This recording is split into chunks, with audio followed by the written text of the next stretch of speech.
Hey there, folks. Welcome to our cozy nook of tales and adventures. Today, like every episode, we're unlocking the doors of imagination to explore new worlds, meet fascinating characters, and experience unique emotions. I promise to take you on an unforgettable journey through the power of words. So get comfy, grab your favorite drink, snuggle into that perfect spot, and get ready to lose yourself in a new story. Leave the outside world behind for a while and dive with me into the depths of storytelling. If you enjoy our content and want to support the channel, consider hitting the subscribe button and giving the video a thumbs up. Now, without further ado, let's dive into today's story. The ancient barrier of Eldoria had stood for 10,000 years. A shimmering veil of magic that danced with colors no mortal tongue had names for, visible only at dawn and dusk when the light caught its ethereal essence just so. It encircled the last true elven kingdom like a mother's embrace, keeping at bay the corrupting influences that had claimed the outer lands since the Sundering. But on this particular twilight, as Lyriel Moonshadow stood upon the eastern watchtower, her keen violet eyes detected something that sent ice through her immortal veins, a flicker, a momentary dimming, as if the barrier had drawn a labored breath. "You see it too, then," came a voice behind her, rich as aged wine and heavy with concern. Lyriel did not turn. She knew the voice of High Sentinel Thalion, who had trained her despite the whispers about her lineage. "It's failing," she said simply, the silver flecks in her unusual eyes catching the last light of day. "The barrier weakens." Thalion moved to stand beside her, his ancient face solemn beneath his circlet of office.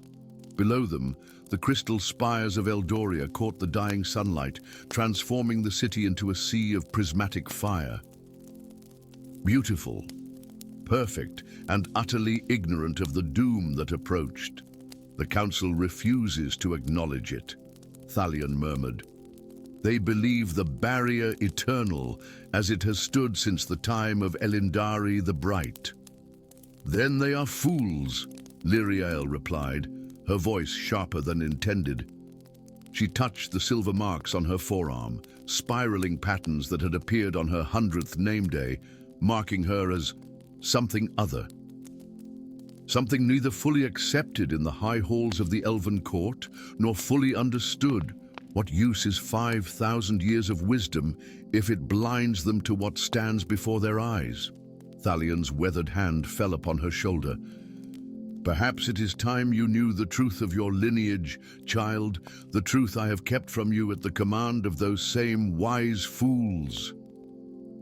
Before he could continue, a sound like shattering crystal pierced the evening calm. The barrier rippled violently, its colors darkening from opalescent white to angry crimson.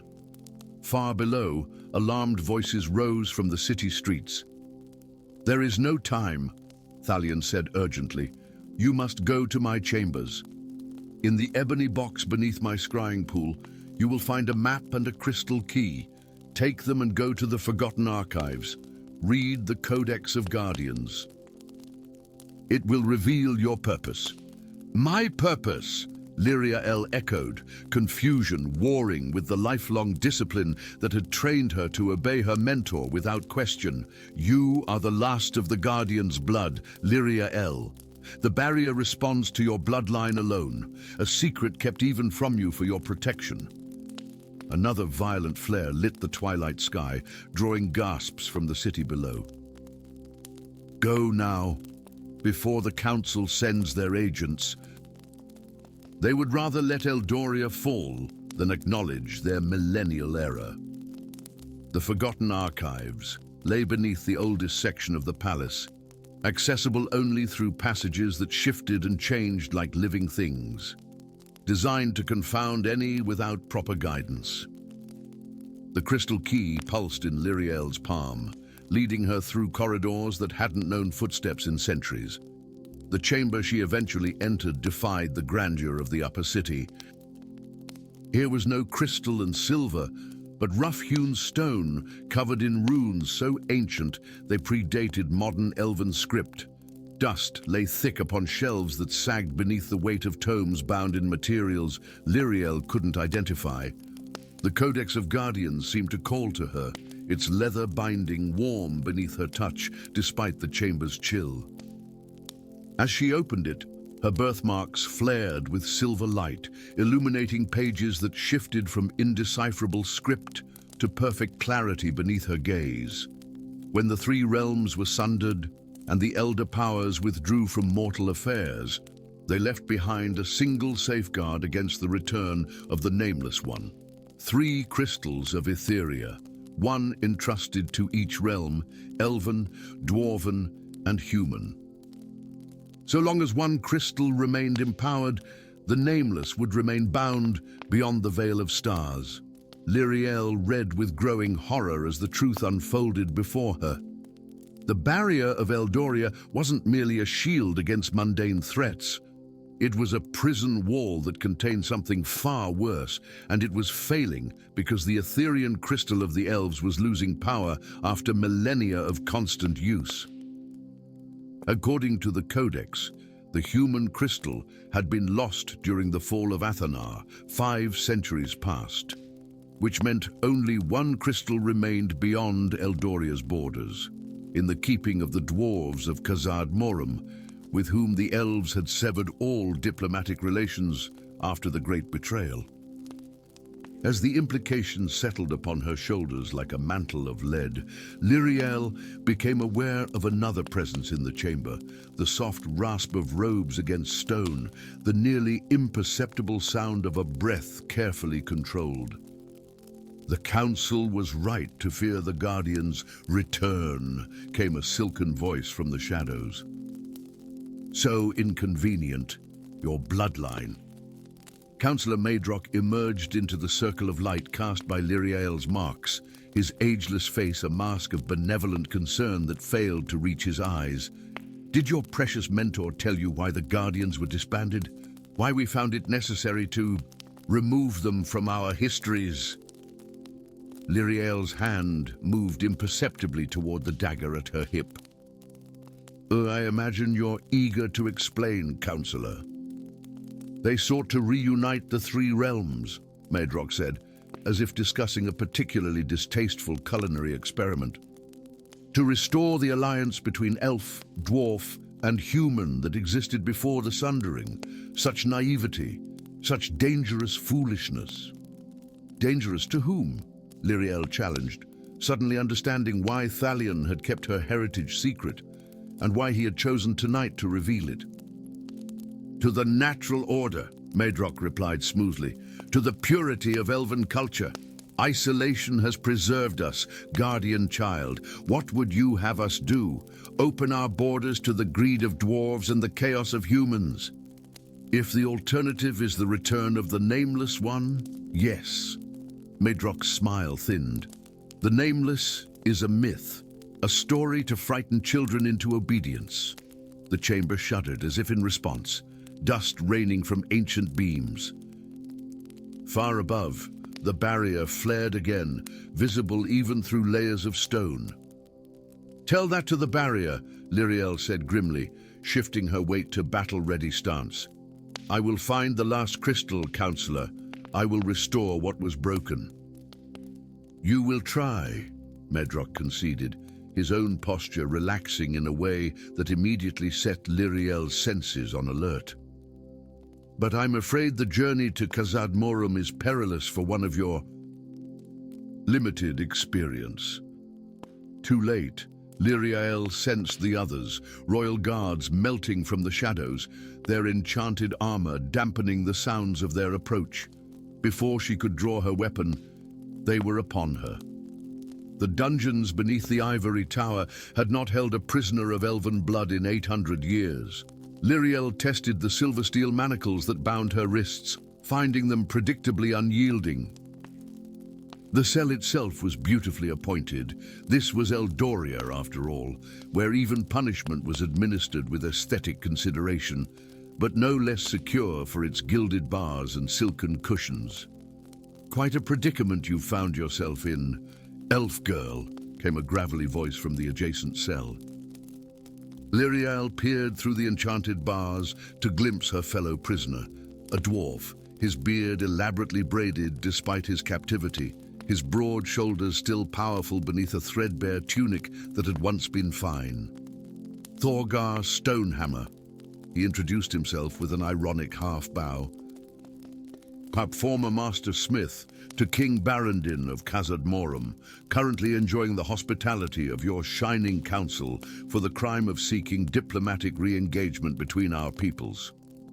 Lyriel Moonshadow, she replied cautiously. And I believe we share a common goal, Master Stonehammer. The dwarf's eyes, a startling amber not common among his kind, narrowed with interest. Do we now? And what would a pretty young thing like you know of diplomatic relations? Nothing, Lerchel admitted, but I know the crystal of Etheria must be found before the barrier fails completely. Thorgar's demeanor changed instantly, the casual bravado replaced by stone-cold sobriety. By the Forge Father's hammer, he breathed, you're one of them, a guardian. Before Lyriel could respond, the outer door to the dungeon opened. She gestured for silence, unsurprised when Thalion's weathered face appeared before her cell a moment later. What did surprise her was the blood matting one side of his silver hair and the urgency in his movements as he pressed a crystalline key to her manacles. The barrier has failed in 3 sections already, he reported tersely. Creatures not seen since the First Age have breached the outer gardens. The Council blames sabotage and has ordered your immediate execution. As the manacles fell away, Thalion pressed a wrapped bundle into her hands. Within it, she found her bow, Whisperthorn, crafted from wood of the first forest, and a quiver of arrows tipped with silverite. The eastern passage remains clear, Thalion continued, moving to unlock Thorgar's cell as well. Take the dwarf with you. You'll need his knowledge to navigate the mists of forgetting that surround Khazad Morum. And you, old friend? Thorgar asked, accepting his own effects. A warhammer whose head gleamed with runes that spiraled in patterns eerily similar to Lyriel's birthmarks. I will buy you what time I can, Thalion said grimly. The path you walk was foreseen at the Sundering. Elf and dwarf, magic and craft, when the artificial divisions between our powers are healed, the crystal's strength will be restored. Distant shouts echoed down the corridor, accompanied by the unmistakable sound of armored footsteps.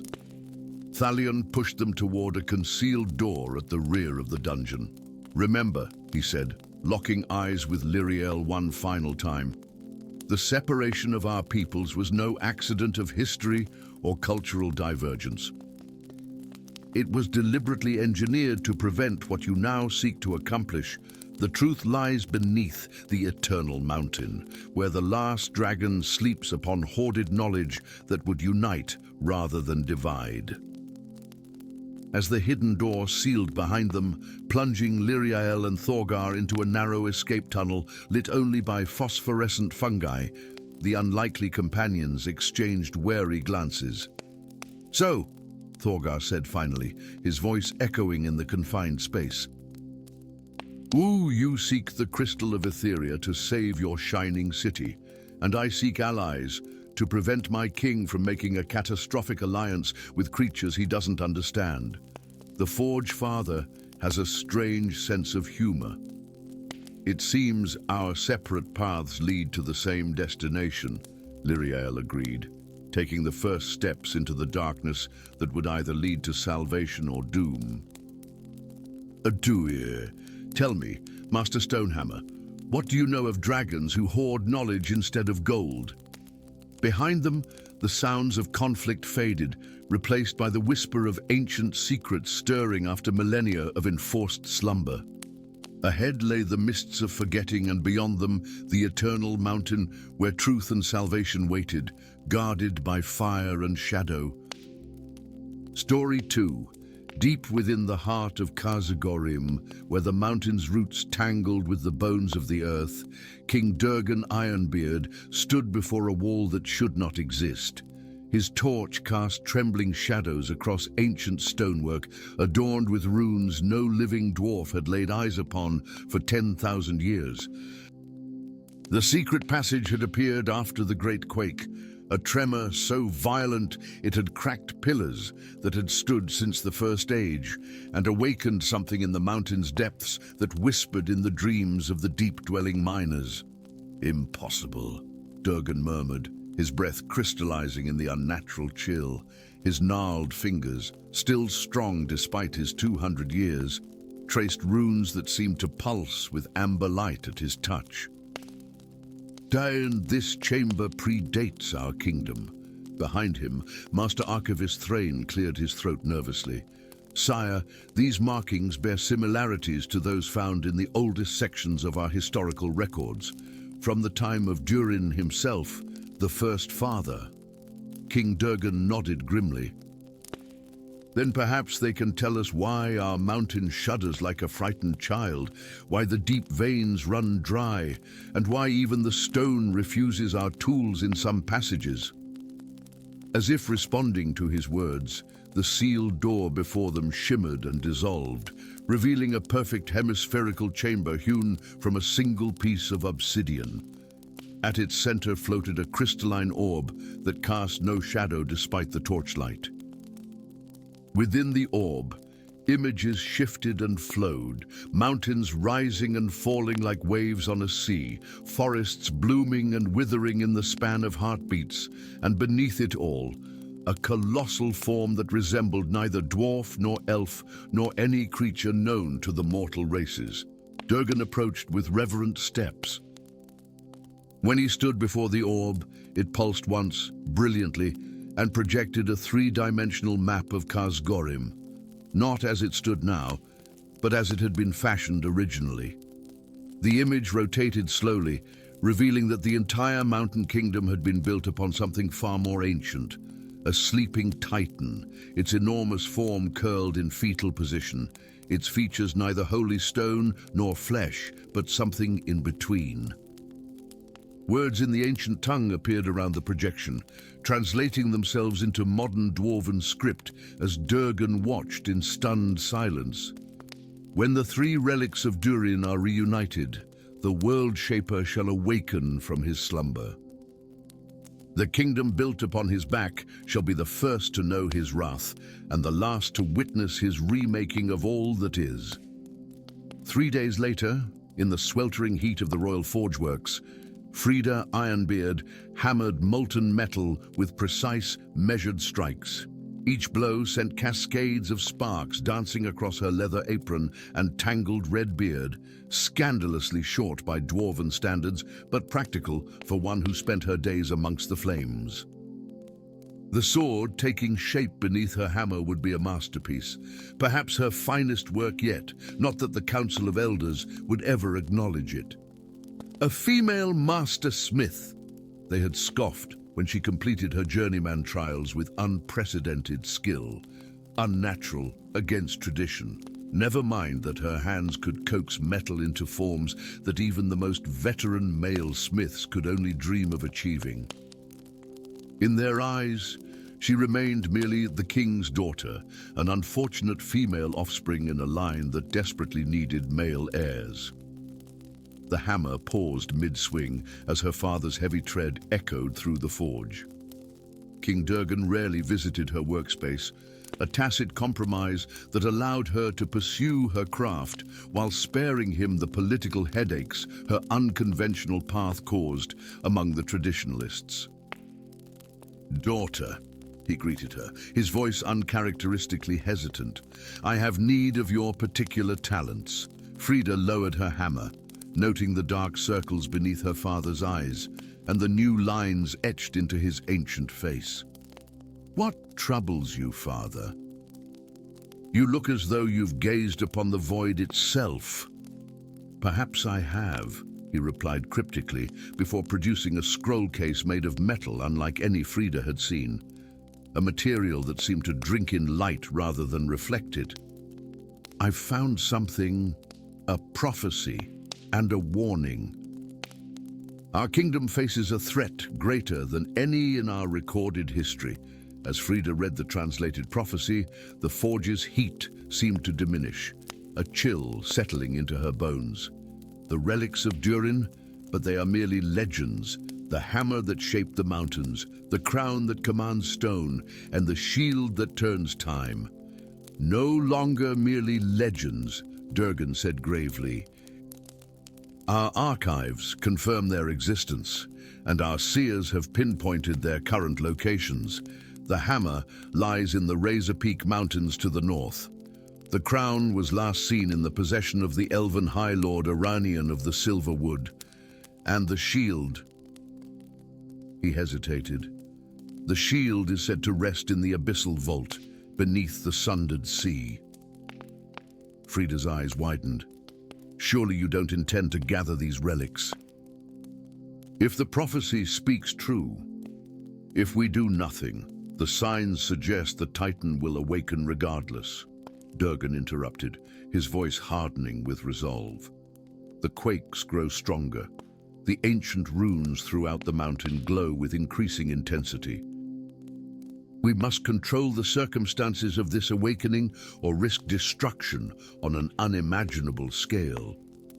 "And you entrust this task to me?" Frida asked quietly, already knowing the answer in her father's troubled gaze. The prophecy speaks specifically of Durin's true heir.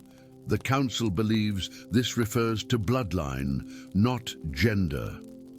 The old king's lips quirked in a rare smile.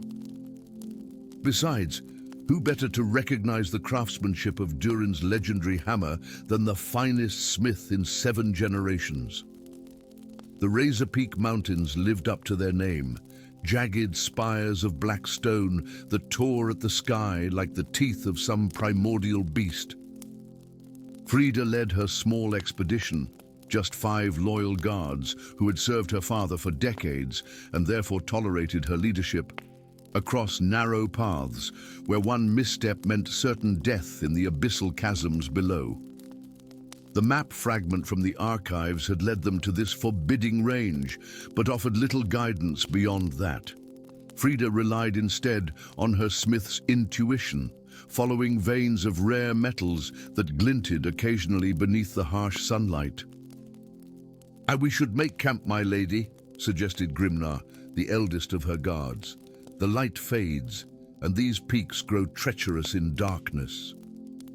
Frida nodded her agreement, though frustration gnawed at her. 2 weeks of searching had yielded nothing but blistered feet and dwindling supplies. As her companions established a perimeter and prepared a meager dinner, she wandered a short distance away, drawn by a curious formation in the rock face, a pattern too regular to be natural. Her fingers had barely brushed the stone when a voice like silk over steel spoke from behind her. "I wouldn't do that if I were you, daughter of Durgan." Frida whirled, her hand instinctively reaching for the battle axe strapped across her back. Standing not 10 paces away was a figure that could only be elven, tall and lithe, with features too perfect to be natural and eyes that gleamed like polished silver in the fading light.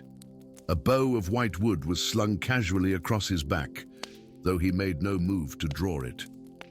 "Lord Iranian," Frida said, recognizing the distinctive silver circlet that marked the ruler of the Silver Wood Elves.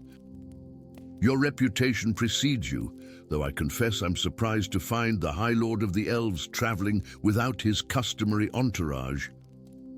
A ghost of a smile touched the elf's ageless face. "Some quests require subtlety rather than spectacle, Lady Frida. Just as your father sent you, rather than leading an army himself. You know why I'm here. You seek Durin's hammer, the first of the 3 relics." Iranian gestured to the rock face she'd been examining. "And you've found its resting place, though you wouldn't have survived its guardians had you proceeded alone." Frida narrowed her eyes. "And I suppose you've come to claim it for yourself." My father mentioned you possess the crown already.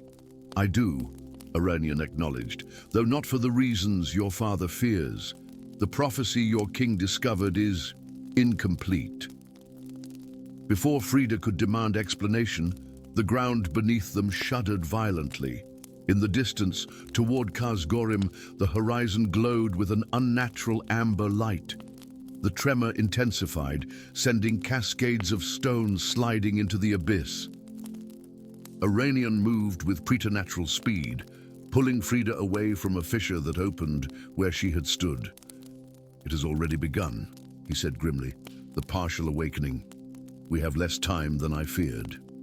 As her guards rushed to her side, weapons drawn and eyes fixed distrustfully on the elf, Frida made a decision that would forever alter the fate of both their peoples. "Speak plainly, Lord Aranian. What do you know that we do not?" The elf's silver eyes met hers, measuring her worth in that eternal way of the immortal folk.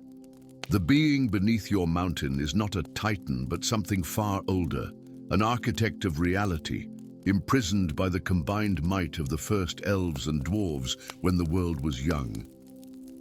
The relics were not made to wake it, but to strengthen its bonds when they weaken, as they do now." Another tremor shook the mountains, stronger than the first. In the distance, a pillar of amber light shot skyward from the direction of Khazgorim. "Your father misunderstood," Aranian continued urgently. "The prophecy doesn't warn of the consequences of reuniting the relics. It warns of the consequences of failing to do so. The kingdom built upon his back shall be the first to know his wrath, if we do not act swiftly." Frida's mind raced, remembering details from the ancient texts, how they emphasized the unprecedented cooperation between elves and dwarves during Durin's time, a unity that had dissolved into millennia of distrust and occasional warfare. "Then we have no choice but to work together," she said finally, ignoring the shocked murmurs from her guards. "Show me how to open this vault. We'll retrieve the hammer, then make for the abyssal vault to find the shield." Aranian nodded, a new respect evident in his ancient eyes. The original prophecy specified that only through the renewed cooperation of elf and dwarf could the architect remain bound. Our ancestors understood what later generations forgot, that only together can we preserve the world we share. As elf and dwarf stood side by side before the hidden vault, the sky above Khazgorim blazed with eldritch light. The mountain kingdom trembled upon the back of something stirring from a sleep older than time itself. Yet in this unlikely alliance, sparked by a dwarven princess who defied tradition and an elven lord who rejected ancient hatreds, lay the first fragile hope that the true prophecy, one of unity rather than destruction, might yet be fulfilled. Story 3. The ancient library of Astraloom hung suspended between earth and sky, its ivory towers and crystalline domes defying both gravity and time.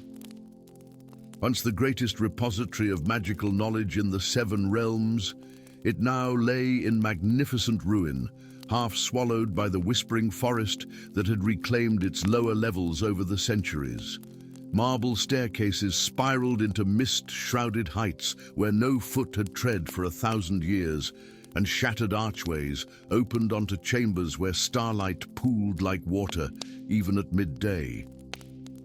It was in this forgotten place that Elwyn Shadowleaf sought refuge from the scorn of his own kind. The young elf moved through the ruins with practiced stealth, his silver-violet eyes the telltale mark of his tainted bloodline, scanning the shadows for the guardian creatures that were said to still patrol these halls. His slender fingers trembled slightly as they traced the ancient inscriptions that adorned a sealed doorway, the elven script so old that even he, a devoted scholar of forbidden texts, struggled to decipher its meaning. "Blood opens the way to wisdom," he murmured, translating the final glyph. How very un-elven a sentiment. This was precisely why Elwyn had been denied entry to the Arcanum Celestis, the prestigious magical academy of Silverglade. Your mixed heritage makes you unsuitable for the higher mysteries, the Archmagus had proclaimed, eyeing Elwyn's violet-tinged irises with thinly veiled disgust. Some bloodlines cannot be trusted with the purity of ancient knowledge. With a bitter smile, Elwyn drew a small silver dagger across his palm. As crimson droplets fell upon the ancient threshold, the sealed door began to dissolve like morning mist, revealing a chamber untouched by the ravages of time or the encroaching forest. At its center, resting upon a pedestal of black marble, lay a book bound in what appeared to be polished obsidian, its surface etched with runes that seemed to writhe and shift when viewed directly. The Grimoire of Vexus, thought to be mere legend, a cautionary tale told to young mages about the dangers of unchecked magical ambition. Elwyn approached reverently, his breath creating small clouds in the suddenly chill air. "After all these years," he whispered, "I found you." As his fingers touched the grimoire's cover, a tremor ran through the chamber, dislodging centuries of dust from the vaulted ceiling. The book fell open, its pages turning of their own accord until they settled on an incantation written in a script that burned itself into Elwyn's mind, even as he struggled to comprehend its meaning. The words slipped unbidden from his lips, ancient and terrible, a spell not meant for mortal tongues. Only when the final syllable echoed through the chamber did Elwyn realize his grave error, for the grimoire had not been sealed away to protect it from the world, but to protect the world from it. A pulse of violet energy erupted from the book, slamming Elwyn against the far wall before rushing outward through the ruins and beyond, spreading across the land like ripples across a pond.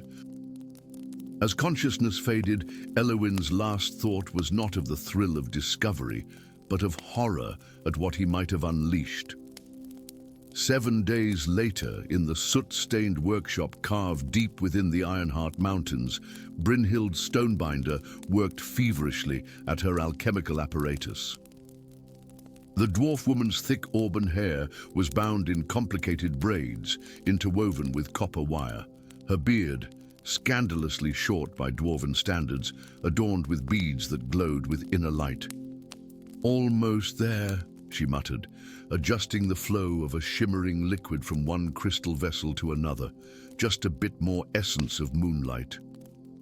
The delicate process was interrupted by a thunderous pounding at her reinforced door. Brynhild cursed as the disruption caused her carefully calibrated mixture to bubble ominously before solidifying into useless crystal. "By Moradin's hammer, what?" she began, wrenching open the door only to find herself face to face with a contingent of the Stone Guard, the elite enforcers of dwarven law. Their leader, Captain Durgrim, regarded her with barely concealed contempt. "Brynhild Stonebinder, you stand accused of practicing forbidden alchemy, incorporating elven magical principles. By order of King Thrain, you are to be brought before the Council of Elders for judgment." Brynhild crossed her arms defiantly. "Since when is advancing our understanding of the alchemical arts a crime, Durgrim? Just because something has elven origins doesn't make it evil." "That's not for you to decide," the captain growled. "The boundaries between our crafts and their sorcery exist for a reason."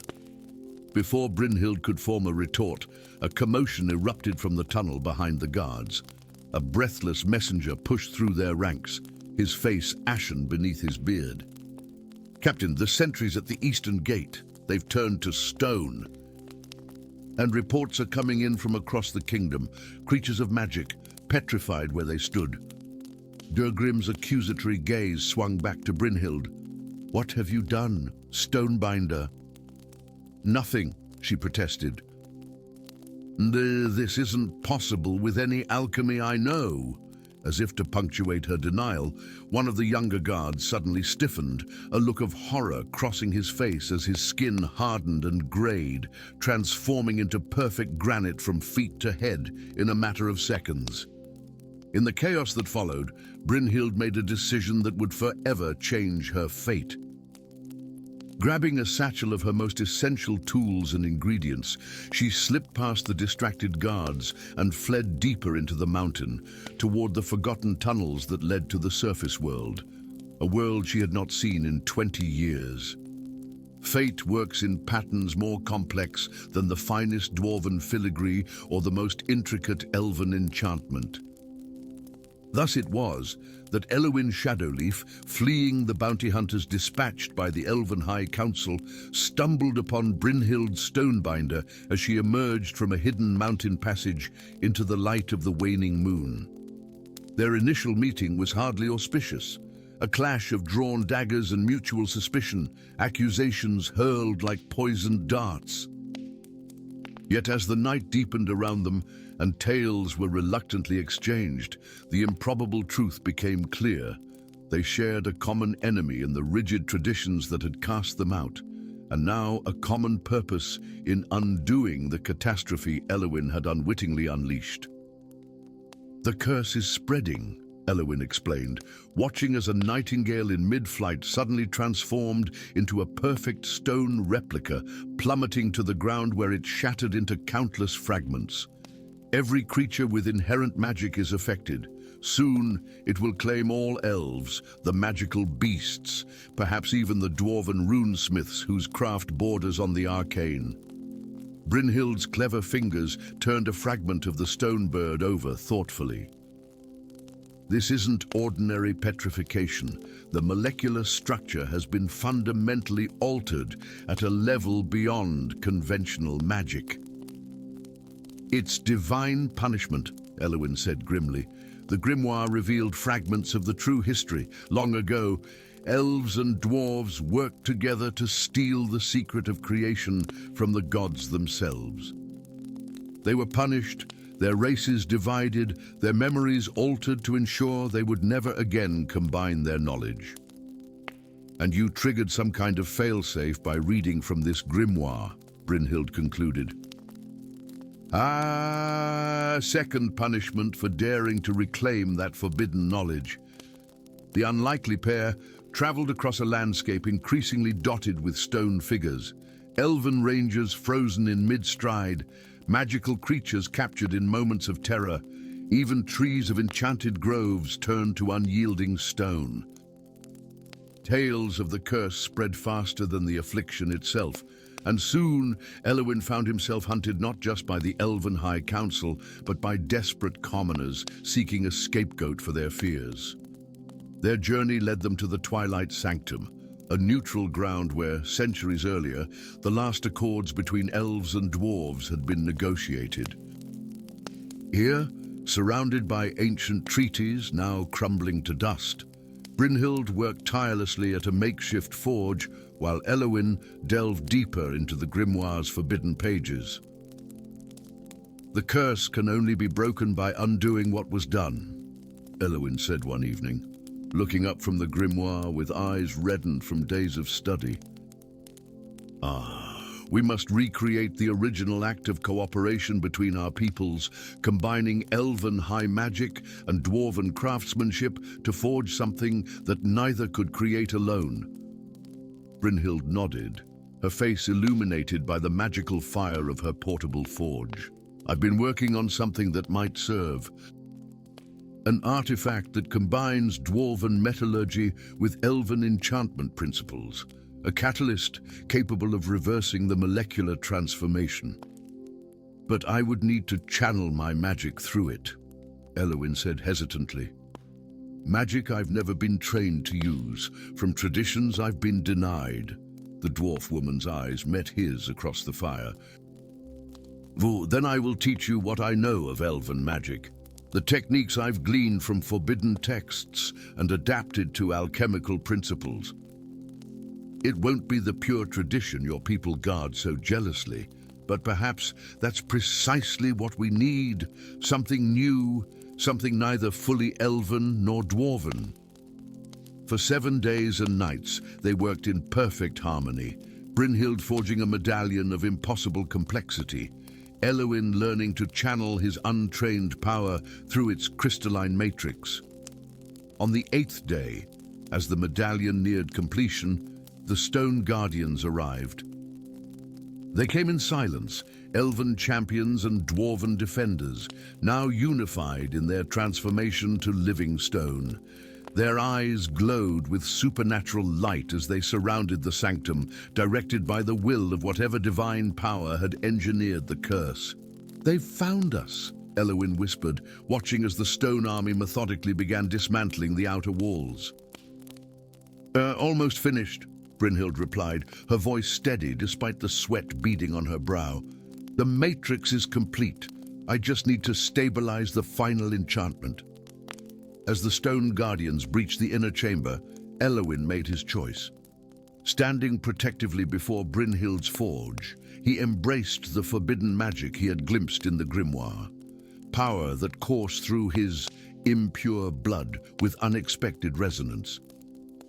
Violet flames erupted from his fingertips, holding the stone soldiers at bay, even as he felt the curse beginning to work upon his own flesh, creeping up from his feet with inexorable determination. "Now, Brynhild," he cried as the petrification reached his waist. "Get the medallion!" With a final flourish of her hammer, Brynhild completed the artifact, a disc of silvery metal interwoven with lines of gold and crystal, humming with power drawn from both traditions. She pressed it into Elwin's still flesh hand, just as the stone transformation reached his chest. The final words of the counterspell fell from his lips as his throat began to harden. The medallion flared with blinding light, a pulse of energy radiating outward in a sphere of golden violet radiance that washed over the stone guardians, over Elwin himself, over the entire world. Where it passed, stone returned to flesh, wood to living bark, feather and scale and fur all restored to life. The guardians collapsed, suddenly flesh again and freed from the divine compulsion that had driven them. When the light faded, Elwin stood whole again, the medallion fused to his palm, a permanent reminder of what happens when ancient boundaries are crossed. Beside him, Brynhild laughed in wonder as the dust of ages swirled around them, transformed into glittering motes of possibility. "What happens now?" the dwarf woman asked, surveying the dazed guardians who were beginning to regain their senses. Elwin smiled, a genuine expression that transformed his solemn features. "Now we show them what can be accomplished when old hatreds are set aside. The world has changed, Brynhild Stonebinder, and we have changed with it." Beyond the shattered walls of the sanctum, dawn broke over a world where the first tentative steps toward reconciliation had been taken, not by kings or councils, but by two outcasts who had found strength in their differences and salvation in their unity. Story 4. The mountains split open beneath a sky of shattered stars, its ancient rock parting like flesh beneath a blade. From the wound erupted not blood, but fire, primal flame that danced in hues of azure and gold, casting long shadows across the disputed borderlands that separated the elven forests of Lumendel from the dwarven stronghold of Khazad-dûrum. The earth trembled for 7 days and 7 nights before finally falling silent, leaving behind a marvel that would soon change the fate of all realms. A forge had appeared where none had existed before. Perfectly formed, as if crafted by hands far older than the world itself, its hearth burned with flames that consumed no fuel. Its anvil gleamed with a metal unknown to mortal smiths, and its walls were adorned with runes in a language that predated both elven script and dwarven carvings. Most peculiar of all, the forge stood precisely upon the contested boundary, half in elven territory, half in dwarven land, as if the very earth had conspired to force cooperation between the ancient rivals. Rumors of this wonder spread quickly through both kingdoms. Some claimed it was a gift from the gods, others whispered it was a trap laid by dark forces. Priests and scholars debated its meaning, while kings and queens plotted to claim it for themselves. Yet for all the commotion, only two souls felt its inexorable pull deep within their blood. Thorin Firebeard stood at his family's ancestral anvil in the great hall of Khazad-dûrum, surrounded by generations of masterwork, axes with edges that never dulled, shields that had turned away dragonfire, crowns worthy of the greatest kings beneath the mountain. Before him lay the legendary hammer of his forebears, Soulforge, which had been passed down through 20 generations of master smiths. According to tradition, today, his 30th year, he would attempt to lift it and claim his birthright. The assembled clan held their breath as Thorin wrapped his calloused fingers around the hammer's handle. He had trained for this moment since childhood, had studied every technique, had strengthened his body and mind through discipline few dwarves could match. Yet when he pulled, Soulforge remained immovable, as if welded to the anvil itself. 3 times he tried, muscles straining, beard quivering with effort, before the whispers began. The hammer had rejected him. The line of Firebeard master smiths was broken. Shame burned hotter than any forge fire as Thorin turned away from his father's disappointed gaze and his rival's poorly concealed smirks. That night, as he sat alone atop the eastern watchtower, staring out at the distant glow on the horizon, the mysterious forge that had appeared a fortnight ago, Thorin felt a strange warmth spread through his chest. The light from the distant forge pulsed once, twice, then flared brilliantly, as if beckoning him. Without fully understanding why, he knew his destiny lay not within these ancestral halls, but in that uncanny light. Across the borderlands, beneath the silver boughs of Lumendel, the elven priestess Aelariel Moonshadow knelt before the sacred pool of Elune. For centuries, she had served as the voice of the forest, communing with the ancient spirits that dwelled among the eternal trees. Her platinum hair reflected the moonlight as she bent to touch the water's surface with slender fingers, expecting the familiar visions that had guided her people since time immemorial. Instead, the pool's surface turned black as midnight, then erupted in flame, the same unearthly fire that now burned at the border forge. Aelariel fell backward, a scream dying in her throat as terrifying images flooded her mind. Forests consumed by shadow, mountains crumbling to dust, the very stars falling from the heavens like tears. At the center of this apocalypse stood a colossal figure wearing a crown of worlds, reaching down to claim what had been denied for eons. When Aelariel awakened, the High Priestess and Council of Elders surrounded her, their ageless faces grave with concern. For 3 days she had lain in a trance, speaking in a tongue none could comprehend. Now, as she recounted her vision, their expressions shifted from concern to outright fear. "The prophecy of Godfall," whispered the eldest among them. "The return of Azathrax, he who waits beyond the veil. Then we are doomed," another elder intoned. "When the primordial one returns, all creation shall be unmade." But even as they spoke of doom, Aelariel felt the strange warmth in her chest, pulling her toward the border forge. The connection between her vision and that mysterious place could not be coincidence. Despite the council's protests and warnings, she knew where she must go. The forge stood silent and waiting when Thorin arrived after 3 days of hard travel. No guards protected it, no wards sealed it. Nothing prevented him from simply walking through its open archway. Inside, the blue-gold flames cast dancing shadows across walls inscribed with images telling a story he somehow understood despite never having seen its like before. the creation of the world, the binding of ancient powers, the forging of a covenant between gods and mortals. His reverie was interrupted by light footsteps behind him. Turning, hammer raised defensively, he found himself face to face with an elf, tall and lithe, with eyes like liquid silver that reflected the supernatural flames.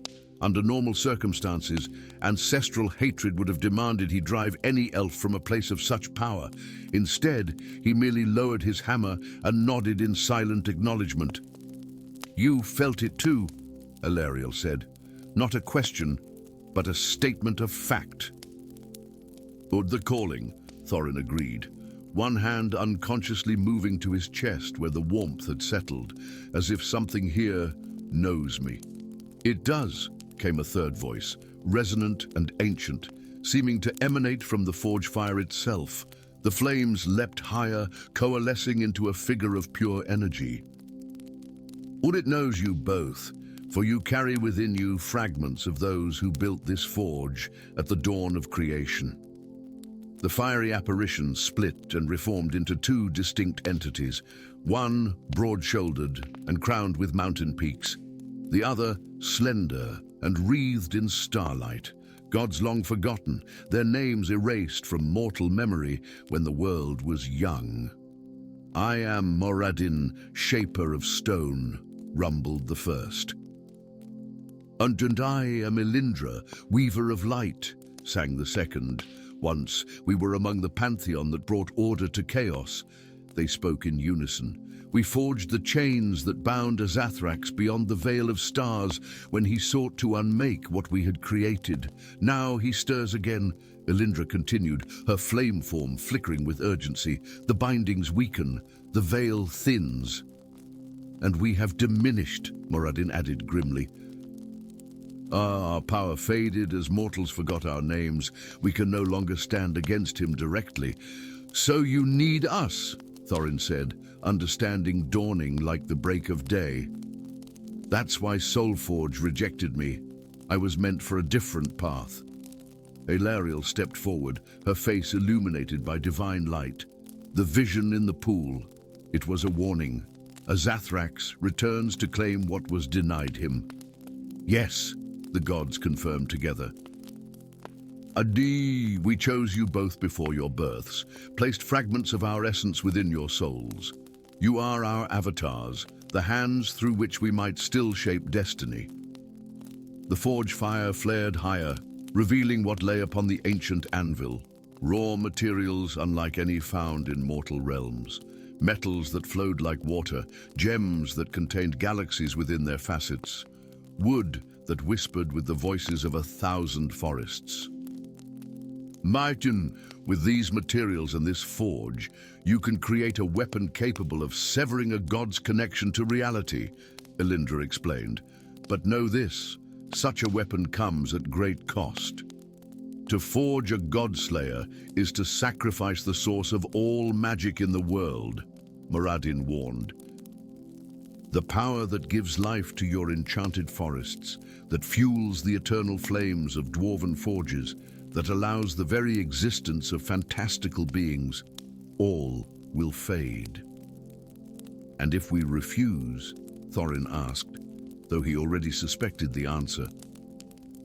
The divine flames showed them visions of what would come. Azathrax breaking through the weakened veil, his mere presence unraveling reality, mountains reduced to dust, oceans boiling away, all living things twisted into abominations that worshipped their new master in endless agony. Outside the forge, the ground trembled.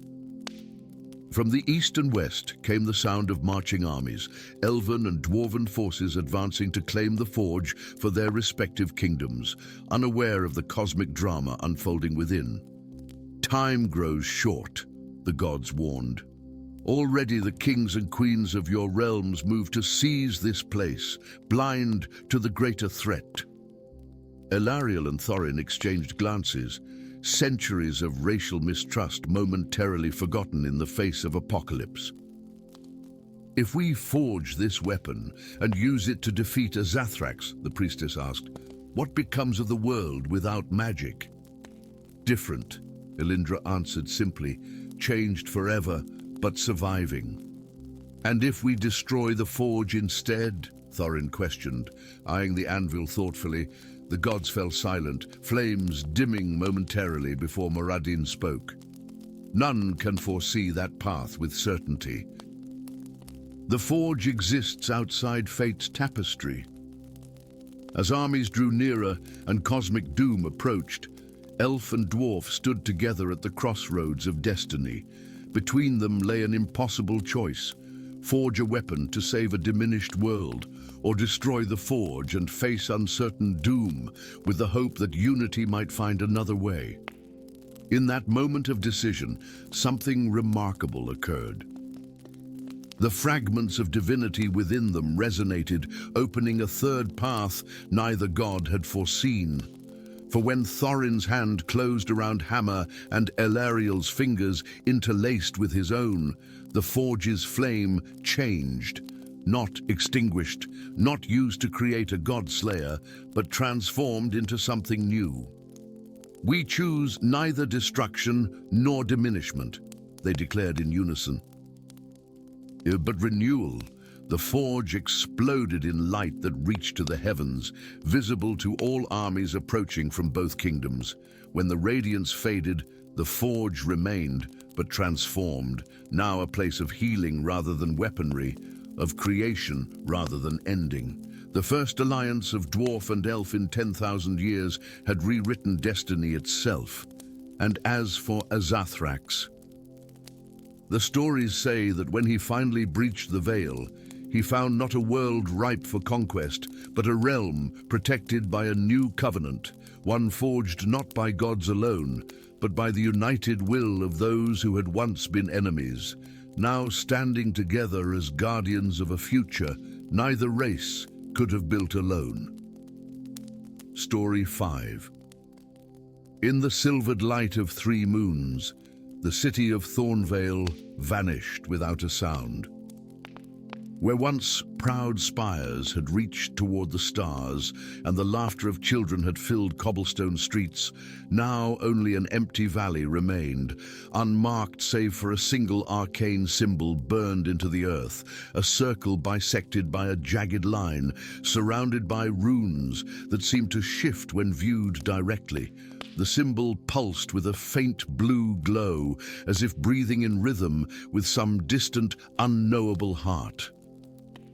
Word of Thornvale's disappearance spread through the divided lands like wildfire, igniting fear in the hearts of both the Sun Elves, who dwelled in their crystal citadels among the ancient trees, and the deep Dwarves, who carved their kingdoms beneath the Ironspine Mountains. For centuries, these two great races had maintained a fragile peace, born not of friendship, but of weary recognition that another war might destroy them both.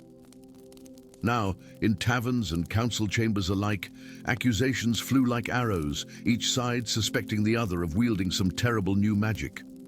It was in one such tavern, the Broken Anvil, that Doran Stoneheart sat nursing a tankard of bitter ale, his hood pulled low over features too noble to belong to a common sellsword. Once heir to the dwarven throne of Casmortal, he now wore the mantle of exile, cast out by his father for questioning the ancient hatred of elves that had consumed the king's heart. The whispers of Thornvale's fate had reached even this border outpost, carried by merchants whose eyes were wide with terror. "They say nothing remains, not a stone, not a bone," slurred a half-drunk merchant. "And just that cursed mark upon the ground." Doran's hand tightened around his tankard. "What manner of mark?" he asked, his voice deceptively casual. The merchant traced a shape in the spilled ale on the table, a circle, a line, strange symbols around the edge. Doran felt the blood drain from his face. He had seen this symbol once before, in the forbidden archives beneath his father's throne room, inscribed on an ancient scroll that spoke of the Chalice of Ages, an artifact said to contain the first spell ever created. As Doran rose to leave, his eyes met those of a hooded figure in the corner, eyes of amber that gleamed with an unnatural light. An elf, here in a tavern frequented by humans and dwarves. The stranger nodded almost imperceptibly before slipping out the back door. Instinct and curiosity warred within Doran, but in the end he followed. In the narrow alley behind the broken anvil, Doran found himself face to face with the elf, who had lowered his hood to reveal features of aristocratic beauty, high cheekbones, pointed ears adorned with silver, and those strange amber eyes that seemed to hold centuries of wisdom. "You recognize the symbol?" the elf stated, his voice melodious yet cold. "As did I. I know you." Doran's hand moved to the axe at his belt. "You're Erevan Dawn Whisper, advisor to the Elven High Council. What business does an elven lord have in a border town like this?" A ghost of a smile touched Erevan's lips. "The same as a dwarven prince turned mercenary, I imagine." "The symbol speaks to us both of things long forgotten by our respective peoples. I'm no prince," Doran growled. "Not anymore. And I'm not merely an advisor," Erevan replied. "And I'm the last of the vigilant, an order sworn to guard against the return of that which nearly destroyed all creation at the dawn of time." Thus began an unlikely alliance between sworn enemies, a dispossessed dwarven prince and an elven guardian. Both outcasts in their own way, both drawn by the mystery of the vanishing city and the ancient symbol that had marked its passing. Over the following days, word reached them of more disappearances: a dwarven mining outpost in the foothills, an elven hunting lodge deep in the whispering woods, each leaving behind only the same pulsing symbol. Together, Doran and Erevan traced a pattern across the divided lands, a constellation of loss that seemed to form another, larger symbol visible only to those who knew where to look. Their journey took them through blighted forests where the trees wept amber tears, across plains where the grass had turned to glass, and into mountains where the very stones shied away from their touch. With each step, the world around them seemed to fray at the edges, as if reality itself was coming undone. "The chalice is not merely an artifact," Erevan explained as they made camp beneath the twisted boughs of a petrified forest. "But it is a key, one forged before the separation of our peoples, when elves and dwarves were as kin, working magic together that neither race could master alone." Doran poked at their meager fire with the tip of his axe. "My father would rather die than acknowledge any kinship with elves. He claims your kind betrayed us during the War of Burning Skies." Erevan's amber eyes reflected the firelight.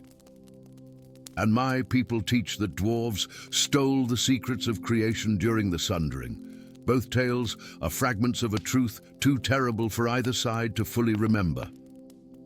That night, as Doran took the first watch, he saw them for the first time, pale, twisted figures that moved like smoke between the petrified trees, their eyes hollow pits that seemed to devour the darkness around them. Voidwalkers, Erevan called them, creatures from beyond the veil of reality, harbingers of the unraveling. With each passing day, the Voidwalkers grew bolder, their attacks more frequent. Doran's axe and Erevan's enchanted bow held them at bay, but both knew they were merely delaying the inevitable. Their only hope lay in finding the chalice before the pattern of disappearances was complete. Their search led them at last to the Cradle of Creation, a hidden valley at the exact center of the divided lands, where legend claimed the first spell had been cast to bring order from chaos. Here, the air shimmered with latent magic, and the boundary between worlds seemed as thin as gossamer. "The chalice should be here," Doran muttered, running his fingers along ancient stone markers covered in runes that combined both elven grace and dwarven precision. "It is," came a voice like shattering glass behind them, "and you have led me straight to it." They turned to find a figure unlike any they had encountered, neither fully elf nor dwarf, but something in between, with skin that swirled like ink in water and eyes that contained galaxies.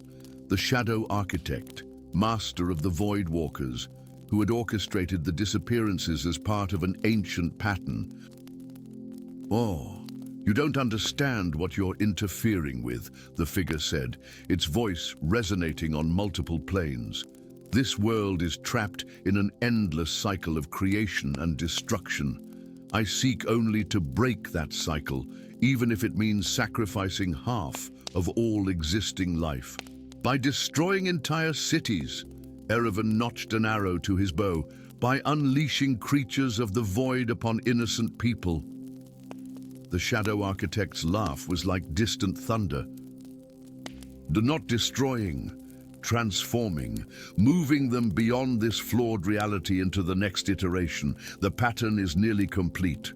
Soon, the chalice will be revealed, and I will rewrite the fundamental laws that bind this dying world." As if summoned by those words, the ground beneath them began to tremble.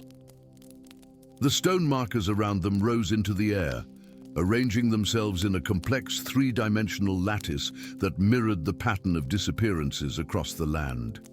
At the center of this cosmic geometry, a goblet of impossible beauty materialized, the Chalice of Ages, forged from materials that existed before the separation of elements, inscribed with the first words ever spoken into the void. The Shadow Architect moved with preternatural speed, but Doran was faster. Centuries of dwarven craftsmanship guided his hands as he interposed himself between the figure and the chalice. Erevan's arrows flew true, piercing the Shadow Architect's swirling form, even as void creatures emerged from rifts in the air around them. In the chaos that followed, Doran found himself reaching for the chalice at the same moment as Erevan. Their hands closed around it together, dwarf and elf, once enemies, now united by purpose. The chalice pulsed between them, responding to the combined essence of both races in a way it never could to either alone. In that moment of contact, they understood the truth that had been hidden from both their peoples, that the world was indeed caught in a cycle, but not one of inevitable destruction. Rather, it was a cycle of division and reunion, of forgetting and remembering. The first spell, contained within the chalice, was not a weapon, but a covenant, binding all races to a shared destiny. The Shadow Architect howled in rage and despair as the power of the chalice flowed through Doran and Erevan, restoring the pattern that had been broken. Across the divided lands, the missing settlements returned, not as they had been, but transformed, infused with a magic born of unity rather than division. As dawn broke over the cradle of creation, Doran looked to Erevan with new eyes. "Our peoples will not easily accept what we have learned here," he said, his voice rough with emotion. Erevan nodded, the weight of centuries visible in his ancient eyes. "Then we must show them. Not with words, but with deeds. The chalice has shown us that when dwarf and elf stand together, reality itself bends to accommodate the impossible." The chalice itself had vanished, absorbed back into the fabric of the world it had helped to create. But its power remained within them both, a reminder that the greatest magic comes not from dominion over others, but from the courage to reach across ancient divides. And so began a new chapter in the history of the divided lands, written not in the blood of war, but in the promise of reconciliation. For in the end, it was not a hero's strength or a wizard's spell that saved the world from unraveling, but the simple, revolutionary act of former enemies clasping hands in common purpose. The cycle continued, but changed forever by those who had dared to remember what others had chosen to forget. Story 6. The Crown Mountain stood as a monument to impossible magic, its peak wreathed in perpetual autumn gold, while spring meadows blossomed at its eastern base, summer heat shimmered along its southern slopes, and eternal winter gripped its northern face. 4 seasons existing in perfect harmony, preserved since the dawn of time. The mountain was more than a geographical wonder. It was the beating heart of the realm, the sacred nexus where elements found balance and where, for millennia, the delicate peace between the elves of Silverleaf and the dwarves of Irondeep endured through a shared guardianship of this natural marvel, until the night the astral key vanished and winter began devouring everything. In the arboreal city of Silverleaf, where crystalline spires rose from ancient oaks and silver birch trees intertwined to form living cathedrals, Valeria Moonshadow stood frozen before the Elderwood Council. Her emerald eyes, flecked with silver like all high elves of her lineage, remained fixed on the ice, slowly creeping up the walls of the council chamber, walls that had never known frost in 10,000 years. "And the signs are unmistakable," rumbled Archdruid Silverian, his ancient face lined with concern as frost formed in his long white beard. "Winter marches beyond its boundaries. Already it has claimed the summer slopes, and reports say the spring valleys wither beneath its advance." Valeria adjusted the silver circlet on her brow, the mark of her station as royal enchantress. "And you believe the dwarves are responsible?" "Who else?" hissed Lady Alindra, Minister of Boundaries. "The astral key was protected by our most potent wards. Only Irondeep craft could have broken them. They've always coveted dominion over the mountain." Valeria said nothing, but privately questioned this conclusion. Relations with the dwarves had been strained for centuries. True, but outright theft of a sacred artifact. It seemed implausible, especially when such theft endangered the dwarves equally. As the council debated mobilizing their forces, Valeria slipped away, returning to her chambers in the East Tower. There, among her tomes and crystals, she removed her diplomatic robes and courtly mask, revealing her true self, not just royal enchantress, but something much more dangerous, a doubter of Elderwood orthodoxy. She had barely closed her eyes that night when the vision came, vivid and commanding. The sacred mountain opened before her like a book, revealing chambers unknown to elven cartographers. At its heart, a throne carved from living crystal pulsed with elemental energy. Standing before it was a dwarf, with eyes like molten gold and a beard braided with runic beads. His hand extended toward her across an impossible distance, and when their fingers nearly touched, 4 symbols blazed into existence in the air between them: a blooming flower, a radiant sun, a falling leaf, and a single perfect snowflake. "Find me," the dwarf's voice echoed through her mind. "The mountain has chosen us." Deep beneath the stone, Branner Ironheart hammered furiously at his forge as ice crystals formed on the walls of his workshop. The dwarven stronghold of Irondeep, carved into the living rock of the Crown Mountain's western face, had always been insulated from extreme temperatures. A perfect environment for the delicate art of masterwork smithing. But now, even the great forge struggled to maintain heat, and Branner's breath fogged before him as he worked. "You're a stubborn one, lad," came a gravelly voice from the doorway. "Council's called all smiths to the defense walls." "We're preparing for war with the tree folk." Branner looked up from his work, pushing sweat-dampened brown hair from his eyes. At 42, he was young for a dwarf mastersmith, considered barely more than an apprentice by many. "War won't stop the cold, Master Durgrim." "Aye, but retrieving the Heartstone key might." "The elves have finally gone too far." Branner frowned. "You're certain it was them? Who else could slip past our sentries like ghosts? They've always feared our growing power within the mountain. Taking our key disrupts the balance, gives them control." Durgrim departed, leaving Branner alone with his troubled thoughts and the strange amulet taking shape beneath his hammer, an amulet he'd never intended to forge, designed in a dream that had come to him 3 nights running. 4 quarters, each bearing the symbol of a season with an empty center waiting to be filled. That night, as his kin prepared for war, Branor dreamed again of the mountain's heart and a throne of impossible beauty, and of an elven woman with eyes like forest pools who reached toward him across a divide of ancient hatred and mutual suspicion. "Find me," her voice whispered through stone and memory. "And the mountain has chosen us." They met at dawn in the Twilight Pass, the narrow corridor between summer and autumn, where mist perpetually hung like a veil between worlds. Both came armed, Valeria with her moon-silver staff topped with a crystal that trapped starlight, Branna with a hammer that could split stone or forge destinies with equal ease. Neither raised their weapon. "You're shorter than in my vision," Valeria said, her melodic voice carrying the barest hint of amusement. "And you're just as arrogant as I'd expect," Branna replied, though a reluctant smile tugged at his beard-framed lips. "But the mountain chose us both, so here we stand." They regarded each other warily, centuries of mistrust forming an invisible barrier between them.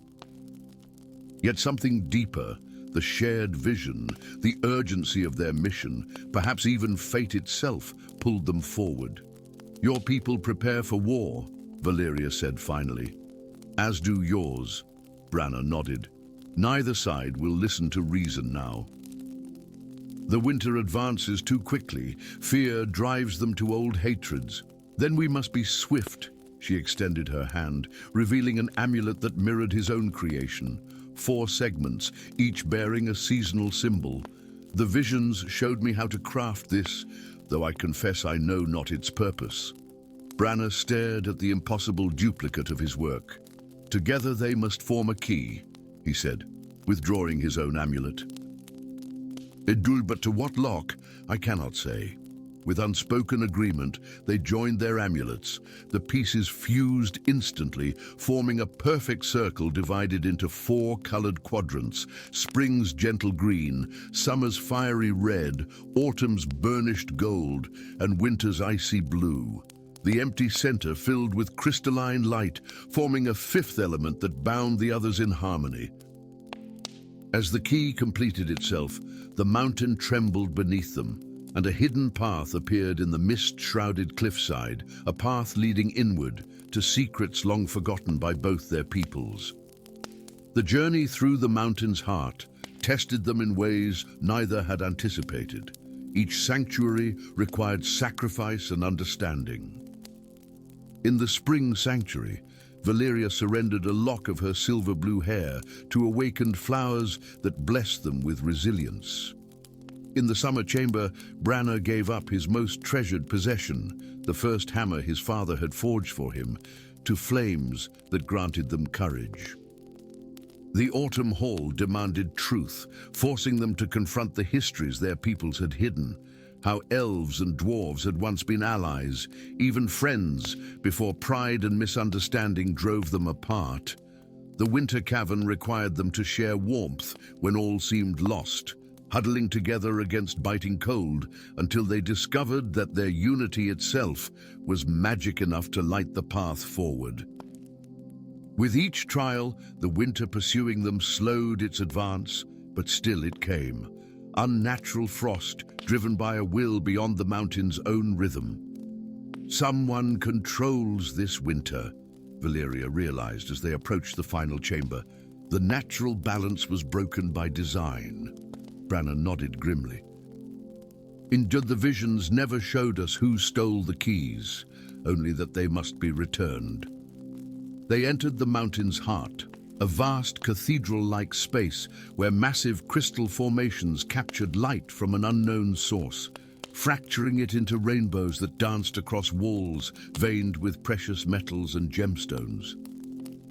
At the chamber's center rose the throne they had both seen in visions, an impossible construction of living crystal that pulsed with elemental energy, shifting subtly through all 4 seasons as they watched. Before it stood a figure in shadow-woven robes, hands raised toward the throne as dark energy poured from fingertips into its crystalline surface. "The Shadow Oracle," Valeria whispered. recognizing the ancient entity from forbidden texts. To the one who speaks between worlds, welcome, children. The figure turned, revealing a face that shifted constantly between elven grace and dwarven solidity.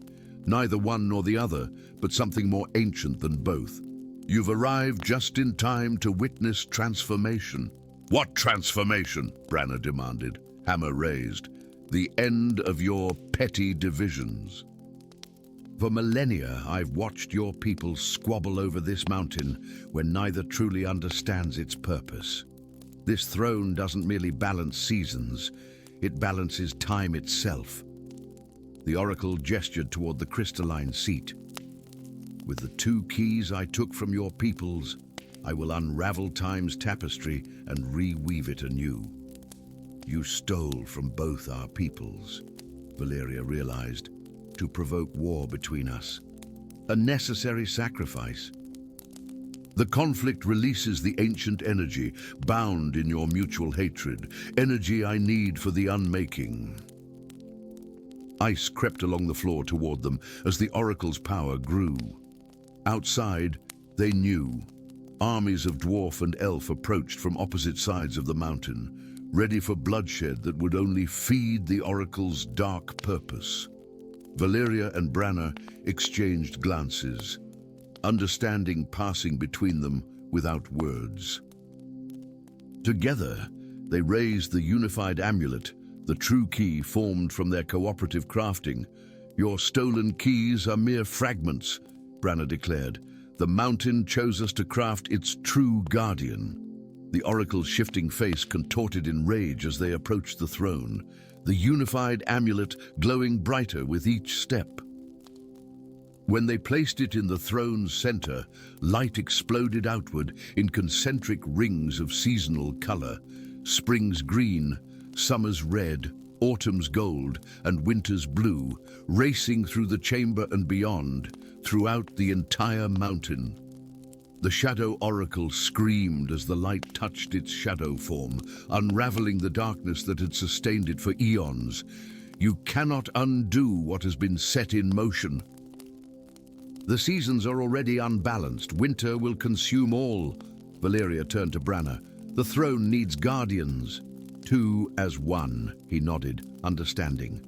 Together, they sat upon the crystalline throne, elf and dwarf side by side, hands clasped over the unified key. Magic surged through them, ancient and elemental, as the mountain recognized its chosen keepers at last.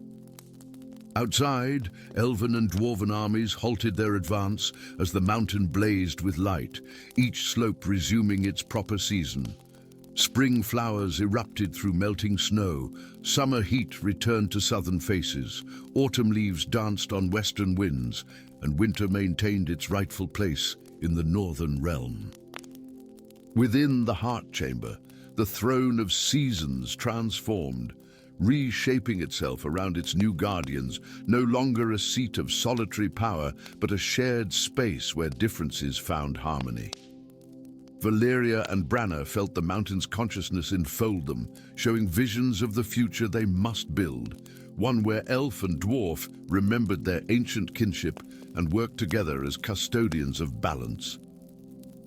When the first diplomatic envoys of both peoples finally located the hidden path and entered the heart chamber days later, they found their missing kin transformed. Valeria's silver-blue hair now flowed with living flowers and autumn leaves, while Branna's beard crystallized with delicate frost patterns that never melted.